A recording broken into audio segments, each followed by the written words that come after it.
It's live.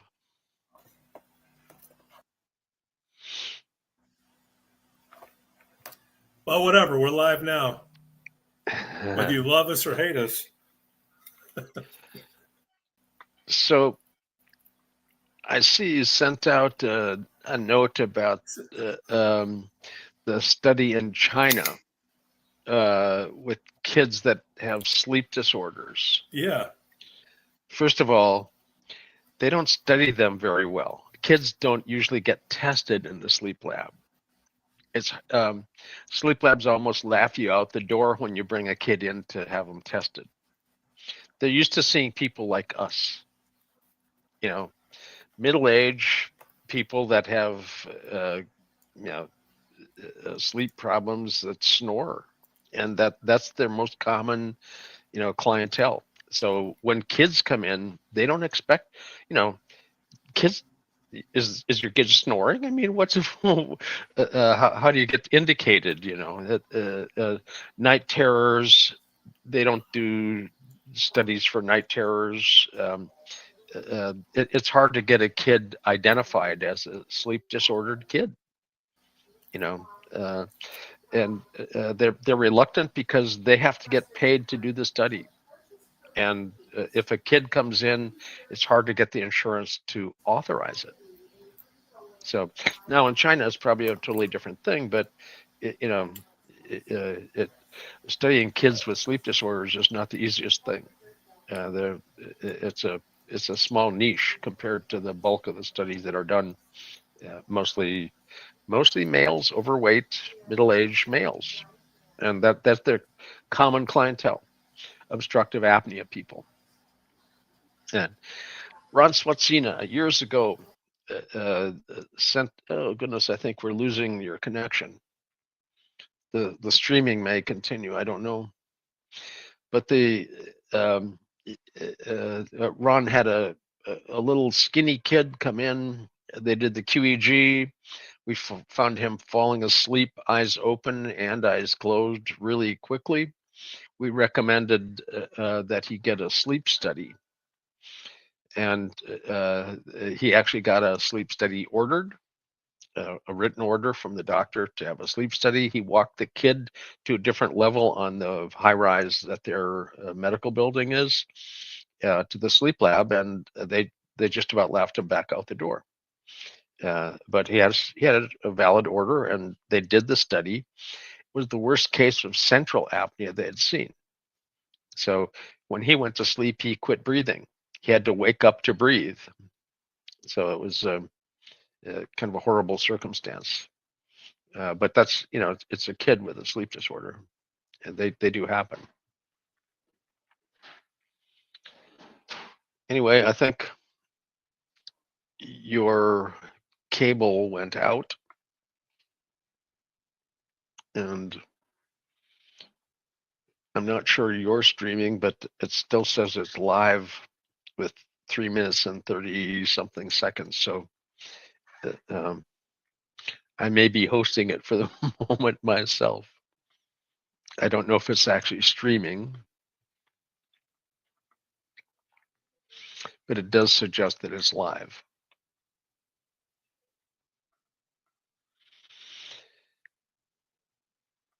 And I'm not a very good one-on-one host questioning myself, So it looks like you may be popping back in. It looks like there's. There we go. There you are. You're back. Yeah, fort down. So it still says live 4 minutes and 21 seconds. So I told a brief anecdote about Ron Swatsina trying to get a kid in for a sleep study. Little tiny kid, skinny. They just about didn't do the study, but they had a doctor's order, and Ron's a bulldog. He wouldn't let go until they agreed. So this little tiny skinny kid, he had the worst central apnea they'd ever recorded. When he went to sleep, he quit breathing. He had to wake up enough to breathe, and it wasn't, a good night's sleep because he was waking up all night in order to keep breathing. How long can you go without breathing? and is it a good idea? So, It's not um, recommended. Even though, hold on, Jay, did you see they set the record? The dude 29 minutes without breathing. Yeah, and that's an outstanding amount of time, I have to say. How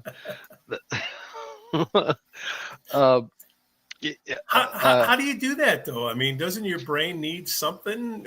I swam underwater without an oxygen pre-charge. If you do an oxygen pre-charge, that's how you can make it to 20-something minutes. You essentially ventilate till you're full of oxygen. In fact, to the point where you're saturated. And at that point, when you've got pure oxygen in and you don't breathe out, you consume it down to the 20-something% that it normally is, and then below it. So it takes.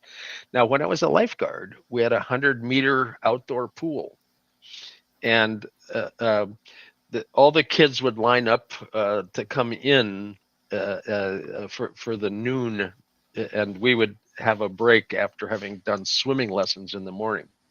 So in our break, we would be down in the locker room, and you can hyperventilate on pure oxygen at that point, which some of the lifeguards did because they were hungover in the morning. They would breathe oxygen, and it does help with a hangover. But this was basically just for show.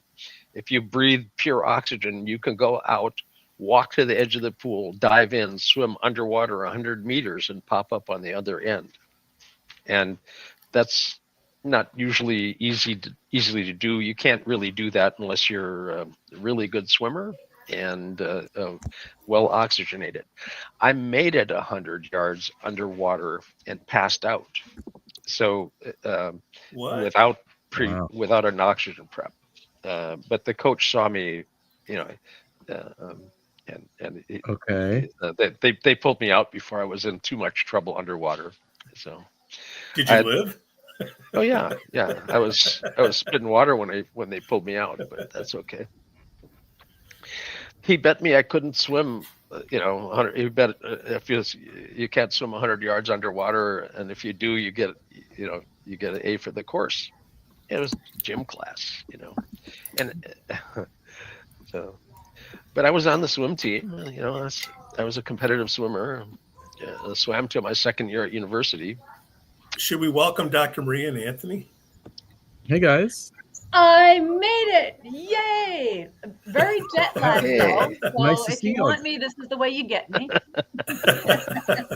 Where were you coming from this time? Now, I have to take this off to see you because this is close. This is only good for distance for me. And it's too small to have a bifocal in a monocle. So here I am. But Pete got himself a monocle, and I've got one, but like I say, I've got to take it off to see you. So okay, I promise you, I'm here. I can tell. Now, Jay, we got Dr. Marie and Anthony here. Could you touch on that China link that you sent out earlier, and I'll put it in here. The poor kids in China are having difficulties with sleep, but the sleep study wasn't really studying sleep as much as it was studying the parent interaction with the kid and how that contributed to sleep disorders or disordered sleep and different parenting styles and how it impacted their sleep. So it was an interesting study, and their statistics are a little unique. As they say, the usual statistics just don't work, meaning if you run ANOVA and regular stats, you don't get an outcome. But they've come up with some correlations between parenting style and the kids' sleep behavior. I was telling Pete that it's almost impossible to get a kid in for a sleep study, at least in the U.S. First of all, you're going to have to get paid to do the study. So the insurance clearance, the approval for the study has to happen ahead of time.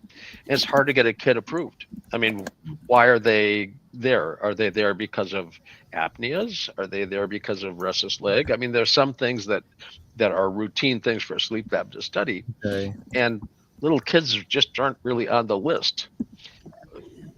People my age that are overweight, that snore at night, obstructive apnea is the bread and butter of the sleep lab. But little kids very seldom are structured that way. Ron Swatina took a young kid to a sleep lab and they almost laughed him out, but he had a doctor's order for it. And Ron's a bulldog. He wouldn't let go until they did the study.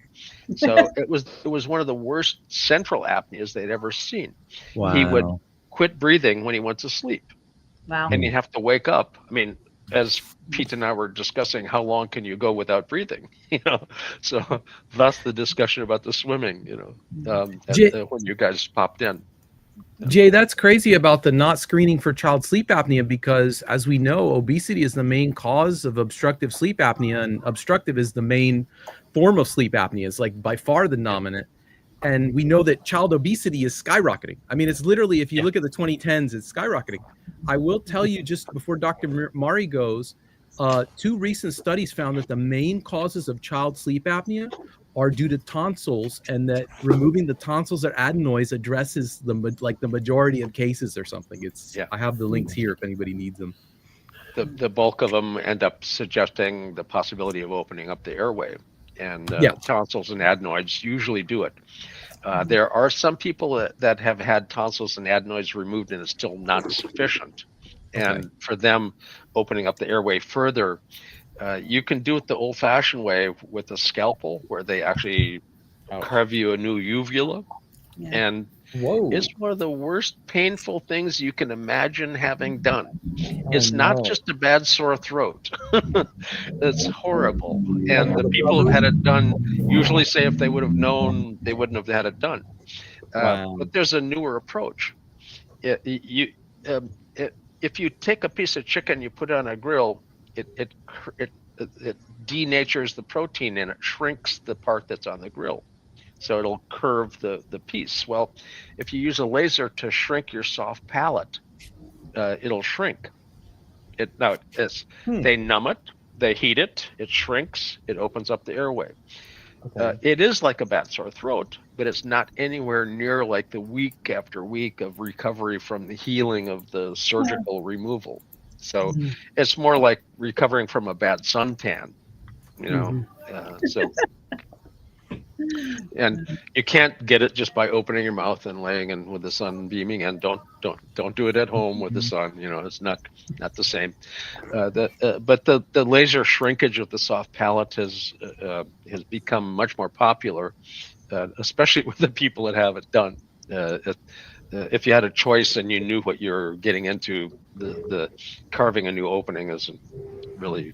There are also mouthpieces. Jaw position has also been noted as a culprit. Before, though, I was going to be humorous. I'm not talking about apnea, but in terms of children's sleep issues, it's how what they're doing and how late they're staying up. It's really, really simple. Take the bloody phones away after a certain hour. And make sure your child gets enough sleep. Jay, you've mentioned this a gazillion times. Most kids are running around with anywhere from 45 minutes to 2 hours less sleep than 25 years ago. I mean, you don't have to be a genius to figure out that that's going to be a problem. Yeah.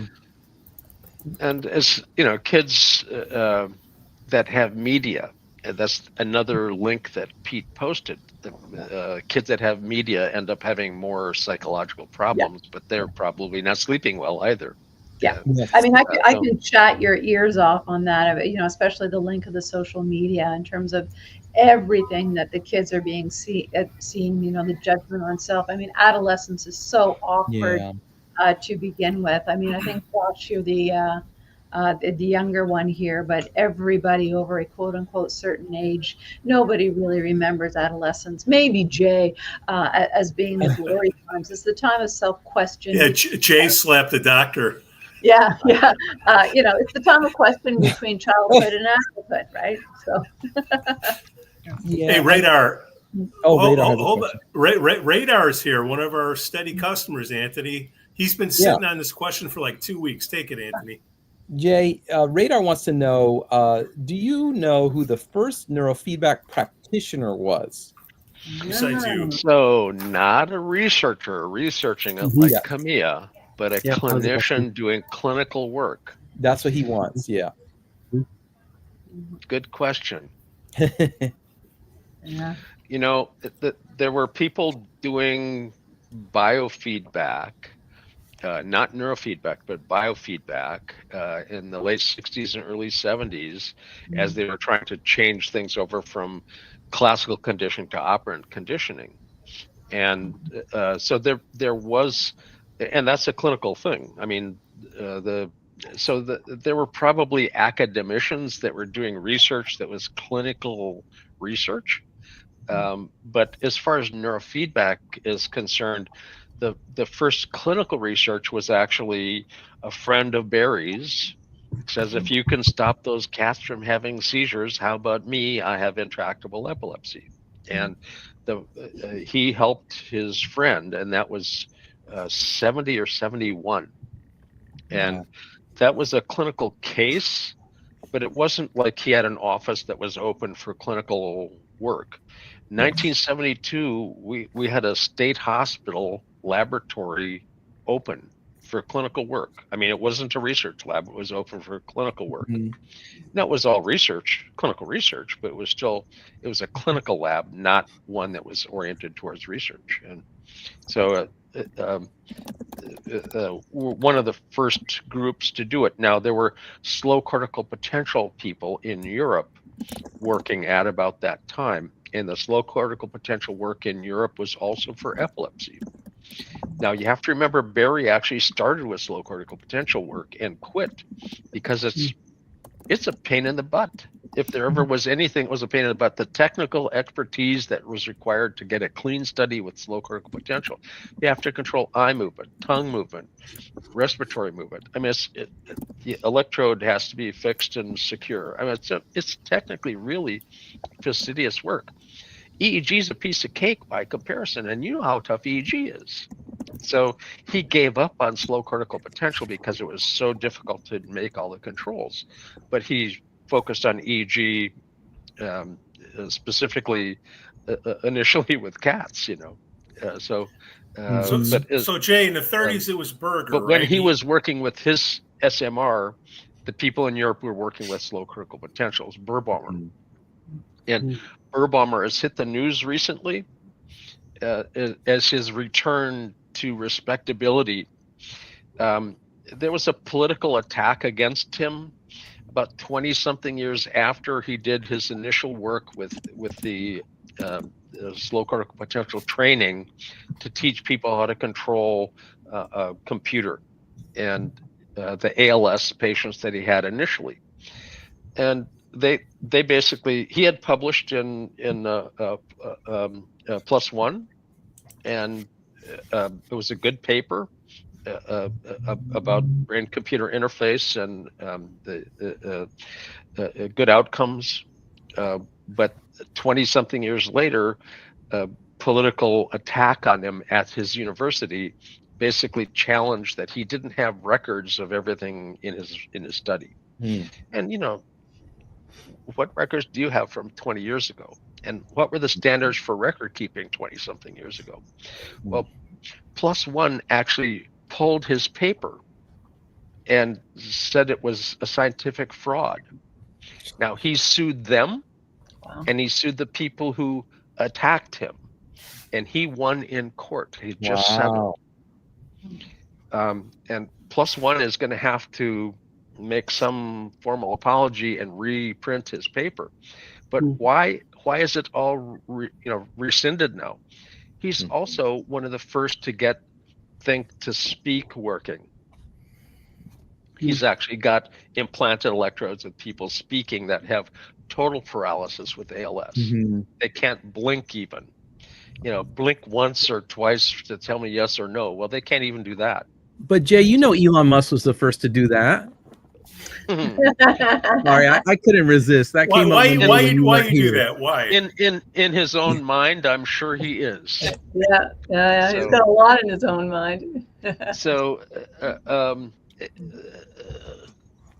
was Margaret Ayres a friend of Sturman? She worked for Barry Sturman as a tech for a while, and then she started to manufacture a device that was the same basically as his. He didn't really take kindly to that, and the things went south between the two of them at that point. So, but they started out, she was a tech working with him, and but that's interpersonal stuff. If you want to not like me, take a number and stand in line. So I don't service the line, but you can stand there. Jay, walk us through history again. So the 30s, you had Berger, swell fellow in a great political culture. Berger was late 28, 29 was Berger's publication. After that, in very early 1930s, Adrian and Matthews in England translated Berger from the German, and Adrian had the Berger rhythm. Matthews had no apparent rhythmicity. So they didn't say it was a low voltage fast. There was no term like that at the time, but now that's the low voltage fast. And since they were lab partners, it became known as a normal variant. I mean, what are you going to call your lab partner? A nut? I don't know. What do you call yours? Well, all my lab partners are gone, the early days were chaotic, and the interpersonal stuff ends up being part of the circular firing squad our field is. Margaret Ayres and Barry crossed swords when she manufactured a device that kind of copied his stuff and was starting to do clinical work. And, she had good success with the people in a coma. It wasn't the kind of documentation for coma that we had in our coma work, but she did recover people from apparent comas. We woke up 27 out of 33 that were in a coma over a year with no response of any sort, or they wouldn't have been in the study. You had to have no chance at all in order to be approved to be in the study. Jeez. And there was only one hospital in the U.S. that would approve the study, and that was Kessler Hospital in New Jersey, where apparently there's no ethics. So, well, that was the problem everywhere else. I said, you can't get the person to sign a consent form. They're in a coma. And the family will sign a consent form, but that's coercive. Sign here, we'll wake up your grandma. I'll sign anything to wake grandma up, so it's a coercive circumstance. And so there, what's the ethics of it? It's iffy at best. And there's only one spot that would allow it. And it's like torturing people awake. This isn't like Margaret Ayres' gentle pinging sound and waking somebody up with neurofeedback alone. This was changing their neurochemistry with agonists for excitatory neurochemistry and blocking agents for things like all your Narcan. So if there's pain, there will be pain. They're not on any opioids anymore. They're on excitatory neurochemicals. For 2 weeks, they change your neurochemistry to be all excitatory, not inhibitory at all. And then they put stimulators on your hands and feet. Now, normally, if you've done median nerve stimulation, it's a little tiny cattle prod they put against the base of your thumb. And the real response they're looking for is just a little twitch of your thumb. If you turn it up more, you get the hand to go. If you turn it way up, you get the whole arm moving. Now, that's the level they were putting it at. So no pain resistance, all excitatory, no inhibitory, and you're jacking electrical signals at supramax to the hands and feet. Most of them woke up during that. Now, it's not a pleasant recovery. They don't generally recall the recovery itself, but it's really ugly. Yep. they didn't show anybody the process because it looks like they're having a seizure. You stimulate with a little cattle prod. There's a waveform, a little square wave that can go through, and it'll give you your trigger. Well, the waveform they use is random waveforms. You can't expect the stimulus, so you can't brace yourself for the stimulus. So it's torturing somebody awake. Now, the ones who didn't wake up with that got C2 stimulation right at the base of the brain, and some of them woke up with that. Of the ones that woke up, I think 12 out of the 27 just basically went home. They were stabilized and discharged. The rest of them were there with the arms and legs missing and stuff like that. One guy was missing the left hemisphere, woke him up too. Veterans? Yeah, all of them. These were vets. We got $6 million to wake up a bunch of vets. They have over 1,000 vets in a coma.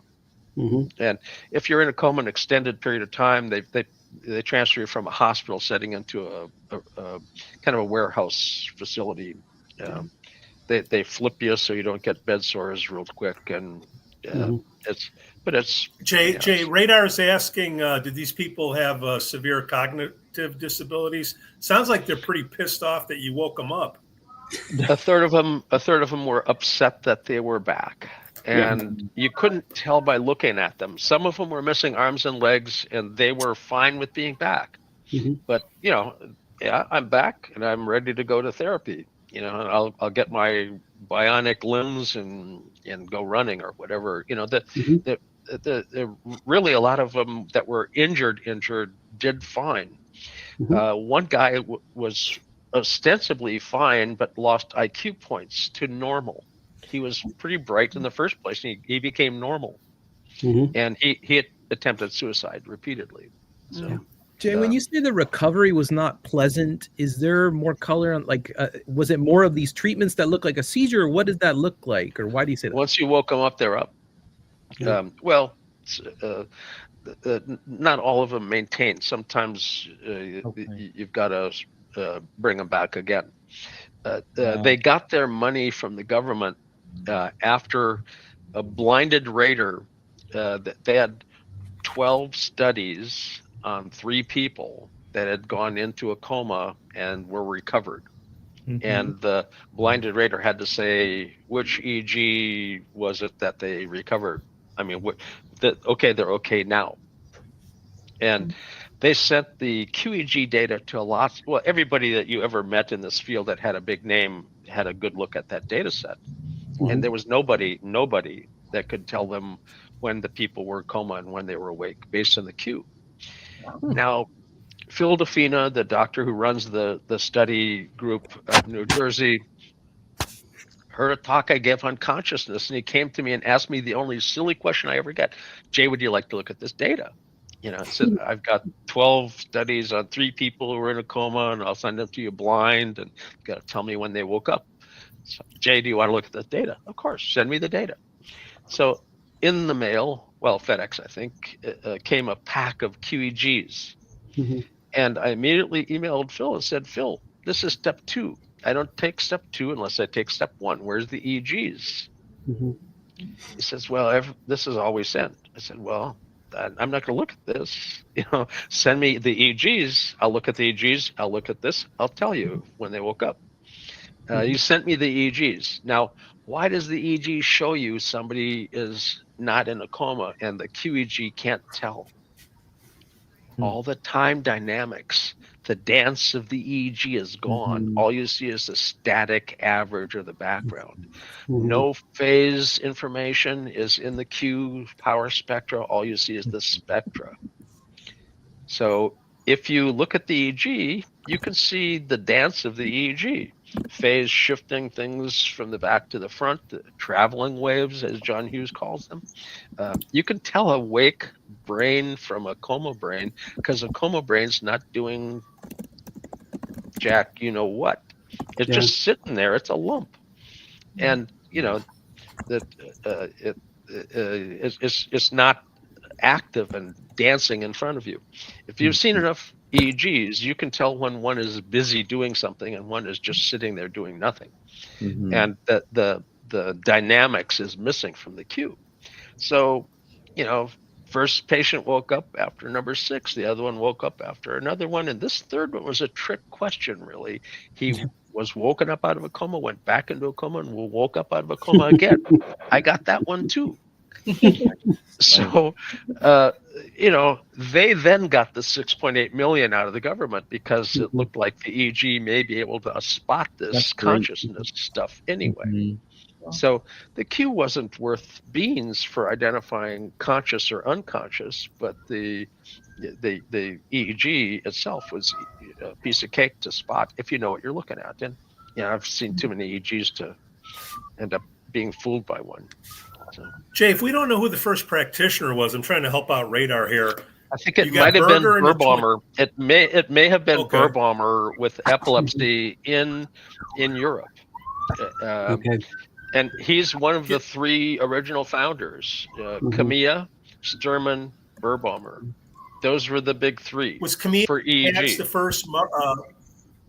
Were the cats, the seizures, the rocket fuel? Was that the first major marketing-wise hit that's neurofeedback is legit, or was something before that? Well, at the time, not a lot of people knew about the cats and the rocket fuel. And that was NASA. They weren't out publicizing, "Hey, we're killing cats to see if we can't keep our janitors from having convulsions." That doesn't go over big on PR.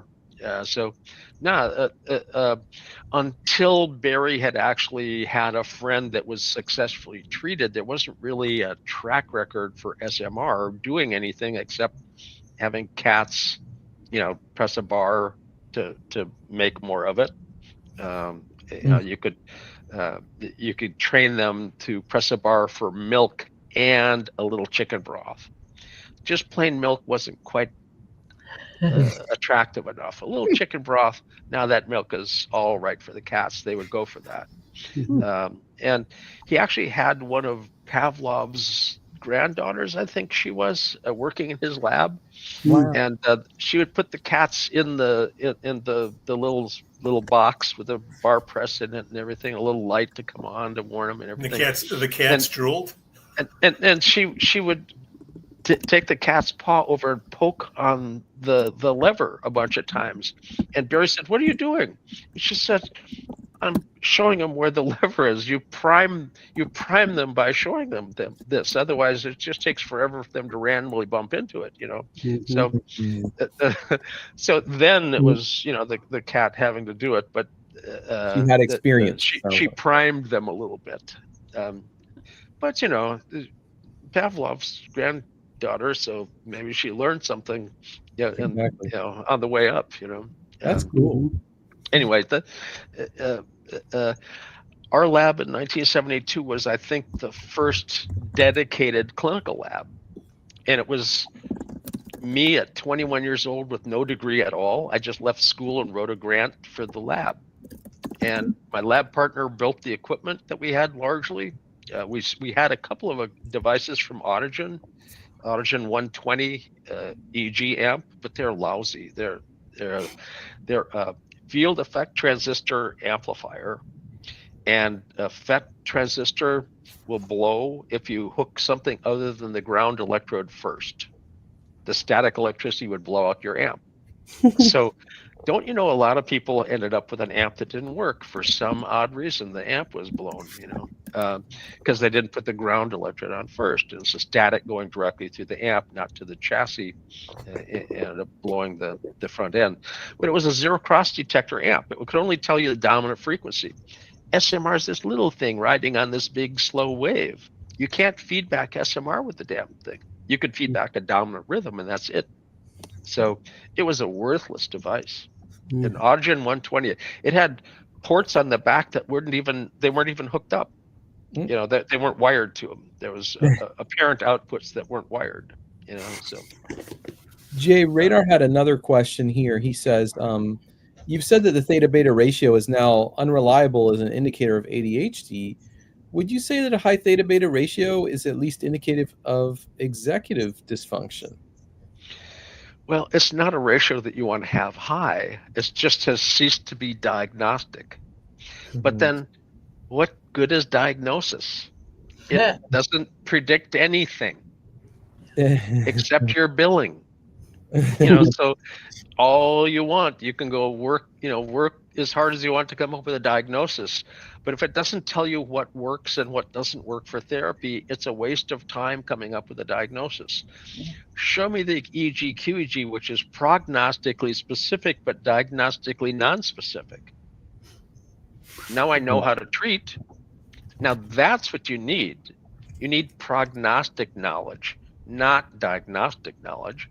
I can see slow alpha in the temporal lobe and say, oh, slowed outside the alpha band, that is ischemia right there. You're looking at ischemia. Well, what kind? I don't know. One kind of ischemia is the same as the other. Is this aging with vascular degradation? Is this post-traumatic ischemia? Is this migraine ischemia? Is this an aneurysm that's got some ischemia because of pressure in the surrounding area? And we can't tell one from the other, but we can tell that's where the slow alpha is. That's where you can fix the ischemic problem with the migraine or the headache or whatever it's presenting like clinically. So it's more important to know what to do than what to call it. What to call it is just a pejorative. If you get a diagnosis, suddenly somebody's got a name. You're a this, you're a that, and they'll call you it. Nobody says, "Oh, you have slow alpha." That's, okay. You're a 7.8. No, you're a 12. Nobody argues about their alpha frequencies. It's prognostically valuable. It's diagnostically worthless. And it can help with a differential diagnosis sometimes. The diagnostic manual 1, 2, and 3 actually referred to itself as a descriptive adaptation of diagnostics. And they took that out of number 4. And I thought that was a terrible idea. But here we are. Yeah. And then in number 5, they said it's not valid just before they, like 2 weeks before they published it, they came out with forgot about that. It's not valid. Yeah, I forgot about It's that. highly reliable, but it has no predictive validity. Yeah. Reliable at being wrong. And we will sell it to you. We will sell it to you.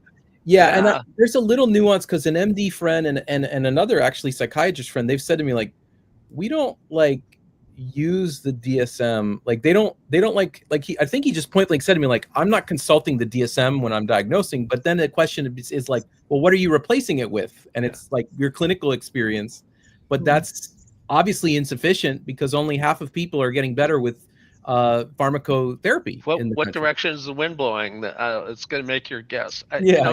Experience is great if you've got lots and lots of experience, but what are you before that? Inexperienced. So at what point do you become experienced enough to be validly guessing? But they're guessing a category that doesn't predict anything anyway. I guess that you're a psychotic. Okay, well, in that guess, what med should I get? I've got these epileptiform bursts in my head that you didn't talk about that are going to make me a lot worse if you give me an antipsychotic. A third of the psychosis folks are actually full of epileptiform content and need an anticonvulsant, not an antipsychotic. The meds that they're given make them worse. So, Jay, it's funny you mentioned psychosis because an Oxford study I posted yesterday, and the headline of the article is Brain Chemistry Reveals Psychiatry's False Divisions, New Study. Now, ironically, what they say is psychosis is remarkably similar physiologically across 3 different diagnoses. They all involve an excess of dopamine in bipolar, schizophrenia, and one other, on average, is what they were saying. What they were saying is this is important because this is probably more predictive of treatment. Knowledge needs to be used to alter the treatment. So if you give me the EEG, I can predict a fairly high efficacy rate of what treatment is going to be working, and we've actually had it tested against standardized protocols at the time, but protocols evolve, and we could only test against what was standard protocol at that time.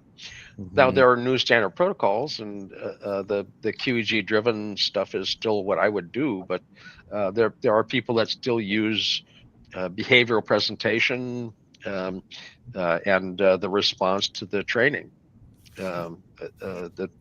And that's how it started. I mean, it wasn't that QEG existed first and then neurofeedback came along. You know, that the symptom-driven protocol was the standard of practice at one point. Now, probably not.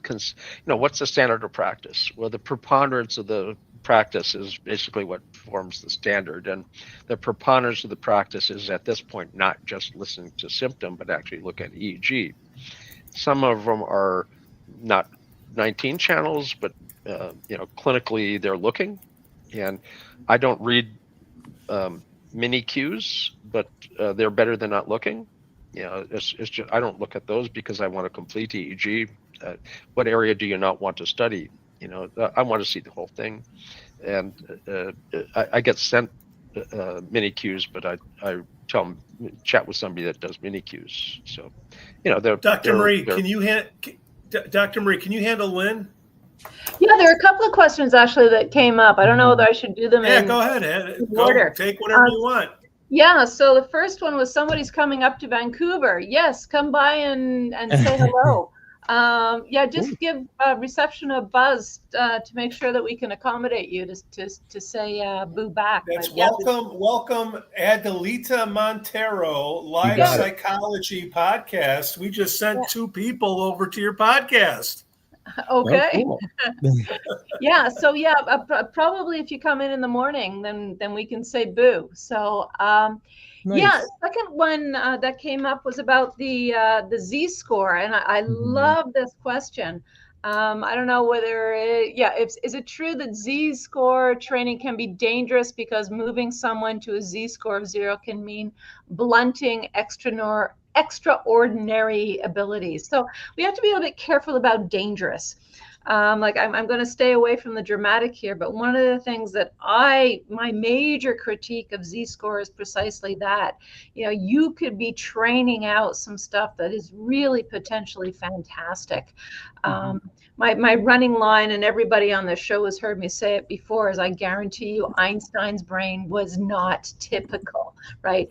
And this is very, very important when working with children. So the complaint from the teacher, you might be training the brain that's good for classroom management, and it might help the child in the short run, but in the long run, you don't know what you're training out. So this is where I say, look at the detail, really ask what quote unquote symptom and or behavior is being trained for what purpose.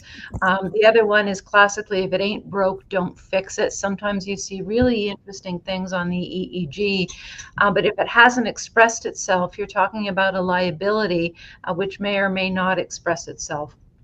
The other one I really, really love talking about is in the occipit.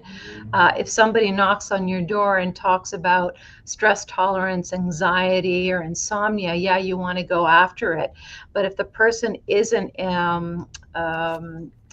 doesn't have those issues, this can be associated with incredible drive. But you got to be a little bit careful about burnout. Again, I can go on and on and on, which loops back into the third question about high beta. Yeah, that's another example. Just because your high beta is high doesn't mean you have OCD. This is the question again about cats and 4 legs. Every cat has 4 legs, but not every animal with 4 legs is a cat. So for some people, the high beta is really working for them in terms of drive, what they can accomplish with that positive perseveration, locking onto something and not letting go if it's positive. But if it comes with OCD or something who just is constantly arguing, unable to let go of their perspective, then then you treat it. So if you don't have the symptom, I recommend you leave it alone. You tell people to watch out for it, especially with kids. And if it should manifest, hey, you've got your map and you know where to go. Psychiatrists that'll work with you. My suggestion at this point is if they don't believe you at the beginning, work with the client and then have the client tell their psychologist what was accomplished. And decent psychiatrists will become curious and then invite them into your clinic, right? Or have a nice phone chat. And those who have knowledge doors shut, who aren't curious or interested, you're never going to reach them anyways. Yeah. So, but more and more, I find psychiatrists are curious, interested, and referring. Psychiatry is changing because they realize the DSM isn't valid. Yeah. And if you have to throw away what you've been doing for decades, coming up with a diagnosis, and what you do is dependent on the diagnosis, they have to come up with a whole new way of thinking about how they work. And biological psychiatry is the largest growing piece of the APA. Traditional APA meetings were 3 times the size they are now. But the only section of it that's really growing is biological psychiatry, and it's growing for a reason. There's how do you replace the DSM? Well, phenotypes, genotypes, biomarkers. That's what's getting that's where the actual action is now. When people came out with the concept of Z-score training, I expressed concern over possibly training out a compensatory mechanism like SMR, and that has been shown to be a problem. Corey Hammond has some cases that have suppressed SMR within the Z-score range and ended up with bad outcomes of a tready behavior coming out of somebody who was anxious in the first place but had an excess of SMR. Now the motor tics started. So you watch out for compensatory mechanisms. Watch out for unique outlier characteristics for unique individuals. My alpha was so fast you would have normalized me down to 10 and you wouldn't have wanted to go to the lecture. Spontaneous fluent memory is something that fast alpha does really well. So you don't end up having to have a big graph of what you're going to be talking about. You just show up, And let's just say average is rather boring. Sorry. Jay, I do want to. Oh, you can go, Mari, and then I'll go. Sorry. No, I'm just. It's interesting, kind of looking at the flow. There's a question here. Elevated high beta can also lead to overactivation, insomnia, etc. without OCD symptoms. Yes, of course it can. So this is where we match the symptom to the marker. You don't say the marker is the symptom if the person's, there are whole groupings of certain forms of arousal that go with the same phenotype or signature. Excess beta at what frequency and excess beta where? Okay.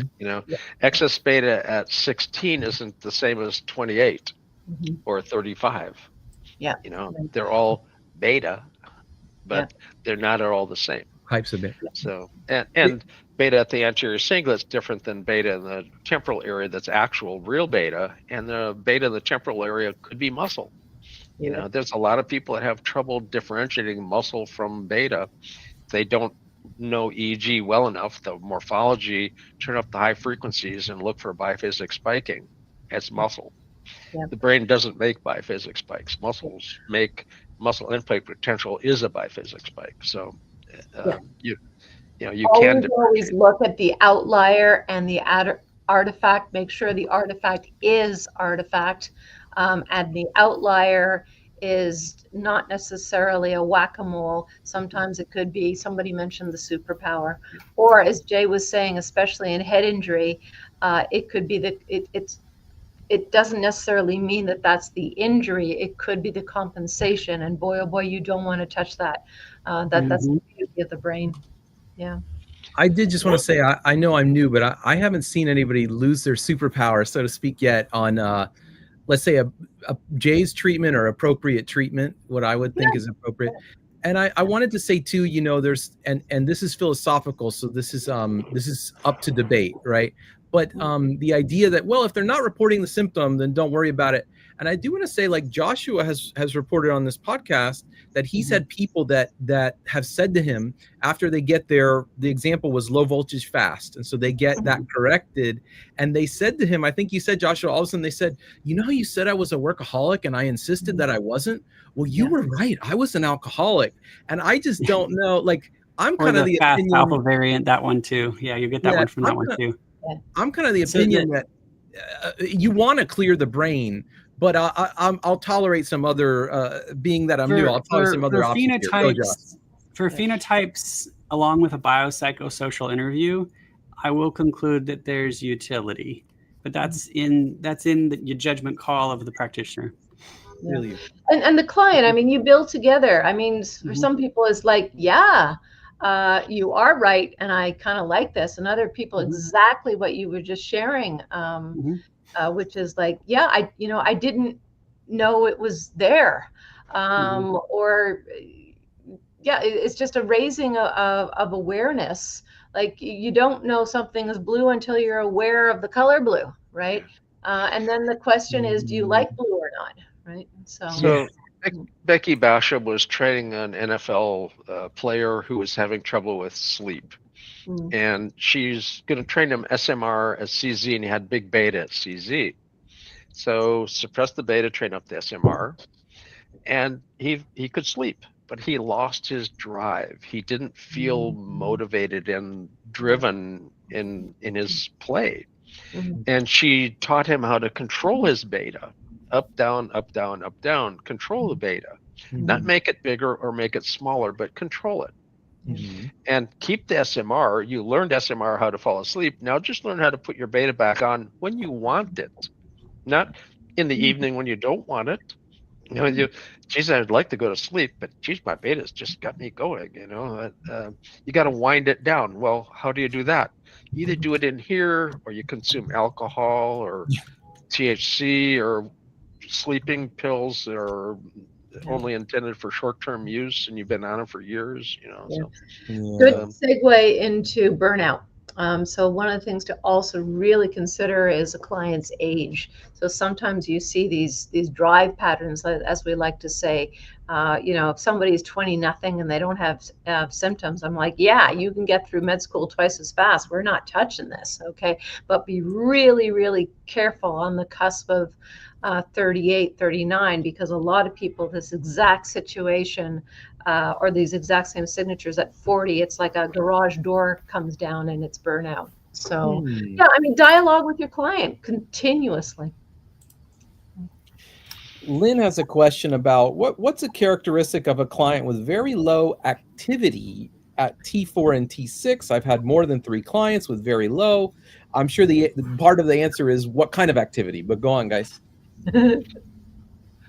So you could have an area with low voltage from a number of things. Number one, skull thickness. It's not easy to measure skull thickness. What do? Drill a core? You know, if you want to know the skull thickness, you can measure it with ultrasound, but you know, not that many people are measuring, you know, which electrodes at what thickness of skull. That has been done. Alan Gevins did skull thickness and EEG amplitude work back in the day, but that's a long time ago now. And Alan Gevins' EEG Systems group in San Francisco, and wrote most of the commercial quantitative EEG software that's out there, Persist and those sorts of things. Gevins is one of the original QEEG folks. So, and the companies that did original early QEEG devices really didn't like him because, you know, he was telling the truth, you know. So it's not always popular in sales, you know. We're getting towards the end of the show, and I want to thank everybody for showing up. The panelists, we got new visitors, new guests putting orders in the kitchen. We're going to start to turn off the ovens now. We do a Thursday show that we take whatever content that was brought up here, and then we go to Thursday's show and we drill down. If somebody didn't get their question answered, please email Pete at neuronoodle.com. And if there's something you'd like for us to get on more, let us know. Now's the time. Let's pay some bills here, starting with Anthony. Anthony, do you know of a good chat room on Facebook that I could really nerd out on technology? Well, I'm glad you asked, Pete. No, yeah, there's so many. I've been doing, I hop around, but yeah, Brainmaster and Neurofeedback Exchange and Science and Technology. So Discoveries is what it's called. So thank you. Yeah, I'll look for you guys. Okay. I have to say, Anthony pulls up some really interesting material. Mm-hmm. Yeah, that was really appreciated. Thank you, Jay. I keep that close to my heart when I've heard you say that. Thank you. Jay calls me interesting quite a bit. Dr. Marie, I've been having trouble sleeping lately. Mm-hmm. Yeah. Well, that's the segue into the sleep app. Yeah. So no, we have a wonderful training app that helps you to go into stage 1 sleep. It's not a quote unquote cure for insomnia, but it's a training program that can really, really help with sleep issues. But if I might digress, I even brought the little card. Da, da, da, da. We finally got it out. Is it in there? Oh, well. Oh, look at that. There we go. The Focus app. So only 3 weeks late, but we're really, really proud of this. We got it out for back to school. Again, it's an app, but the key thing, everybody thinks about stimulants for kids having trouble in school. But a lot of the issues, in particular for high school students and first and second year university students, it's actually anxiety. So this app can help target, help you to figure out what your issue might be, and it is based on the phenotype system. From our thousands upon thousands of EEGs, we essentially have profiles that you can look to recognize. So we're super, super proud of that, and you can get that at drumroll swinglesonic.com. Wow, your marketing has improved greatly, immensely, Dr. Marie. Right, Joshua Moore. Mm-hmm. Joshua Moore, I'm looking to get my brain going on neurofeedback. I wish there was a course out there, different modules to top me off. I'm slowly working through the phenotype modules and making lectures. They should be maybe 3 hours of lecture per phenotype. The goal is to get 40 hours of content on just phenotypes. And that does not seem like a hard goal. It seems like just getting it condensed, and deciding what not to include is the hard part, because there's so much good stuff. There's 11 phenotypes, and if there's 3 hours a piece, that's only 33 hours. You got to fill somehow. Yeah, well, there's you're gonna make 40. There's some introductory content, and then I would say that I work hard to keep it to 3 hours. So the fear would be that that'll get out of control. So I do fear, like I'm working on the frontal lobe disturbances right now, and it's like, this is going to be hard to keep to 3 hours.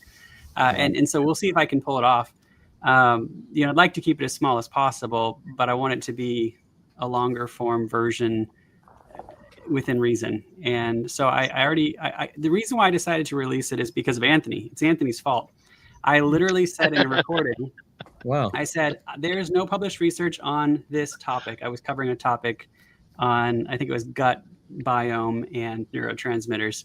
And I said, I couldn't find any researched publications on this topic. And I said it out loud in a recording and then put it aside for editing, which usually spends several hours editing every hour of content.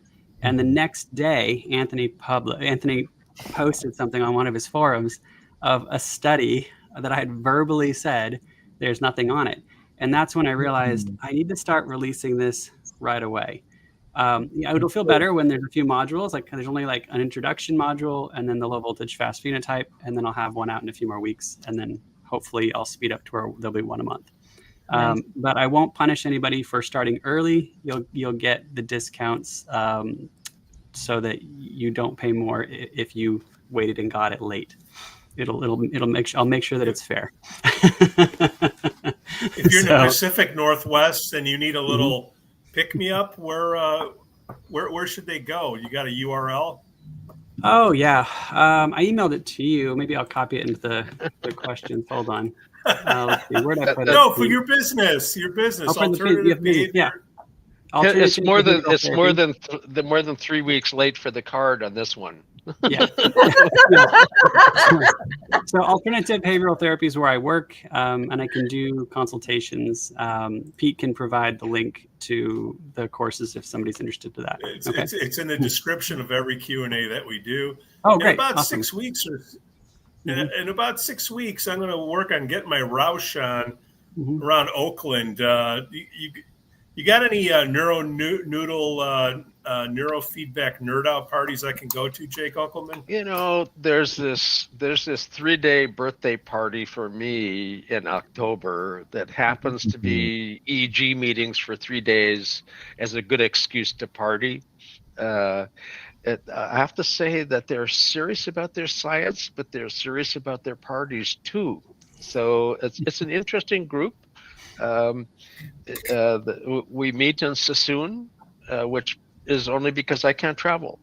So everybody that comes in internationally, I owe a debt of gratitude to, because I can't travel to their places anymore, and they're coming here to see me. I've got people coming from all over the world to pop in for this party. So, and you know, Sassoon Summit 2025. Punch it into your browser, and you'll find we just got approved for 15 CEUs for attendance, even for those who attend it on virtual. So the people who are watching it at home live stream, that if you catch it live stream and watch it live stream, you can get 15 CEU credits, or CE credits, I think is what they call them now. So they'll be able to track who's signed in and who's not signed in. So it's like having to sign in and out on a forum if you're in person, but we'll have a person tracking who's online and who's not online. Give us a couple of keynotes. Show me the money. Well, Lee Steinberg was going to be our final keynote address, but you know, there's an International Sports Hall of Fame that he's not just nominated for, he's being installed. And that trumps our meeting, but he's doing a talk on recorded. He'll come in not live but recorded. Oh, good. But we do have Isabella, the now professional tennis player in Europe, who was intractable epilepsy, just graduated with honors out of Baylor, got her master's degree. She'll be there explaining what it's like to go through 350 neurofeedback sessions after being told that you'll probably die in your 20s by the neurosurgeon and neurologist. You know, anyway, she's doing just fine, and she's going to share her perspective, which is, I think, fairly unique as a person who's recovered from intractable epilepsy and has, shined in her field as a tennis player. And she'll be there. Her sister is going to be there as well, and explain a little bit what it's like to be in a family when something like intractable epilepsy is taking a lot of the attention. So anyway, she's not the only person who's going to be talking about epilepsy, but she's got a perspective, I think, that's unique. There's going to be talks by Nick Douglas and Tiff Thompson. I'm going to do a brief talk about cross-frequency coupling and consciousness. There's people coming in from Australia to talk about Z-scores and Z-score training and the neurochemical changes that happen with it. So he showed up as a student, and we told him when he had data, he had to come back. Now he's got data. So it's, we're not against Z-scores. We're just for data. So he's popping over. We have Lisa Bertolotto from Italy talking about intractable epilepsy and a family dynamics of what happened with an intractable epilepsy case for her. There's talks on head trauma. There's talks on other things as well. It's a full fare. It's not a one topic meeting. There is going to be discussion of the use of AI and the use of AI specifically for developing protocols and things like that. So discussion with people experienced with it on both sides of the issue. This isn't a one side promo thing. It's a forum for open discussion. But it's not an argument, it's an intellectual discussion. There's no people on one end of the table throwing things at the other end of the table. So depends on what time of night it is, Jay. It's a friendly group until the bar is really late in the evening, and then all they throw is napkins. So it's not that dangerous. So, Dr. Marie, Joshua Moore, Anthony Ramos. It is a meeting that has a built-in bar, though. So that gives you a little bit of the sense of what it's like. And the price is right. Everybody have a great night. Thanks for hanging with us, guys. Great show. Thanks. Thank you. Thanks, guys. All right, Bye. ending. It's been fun.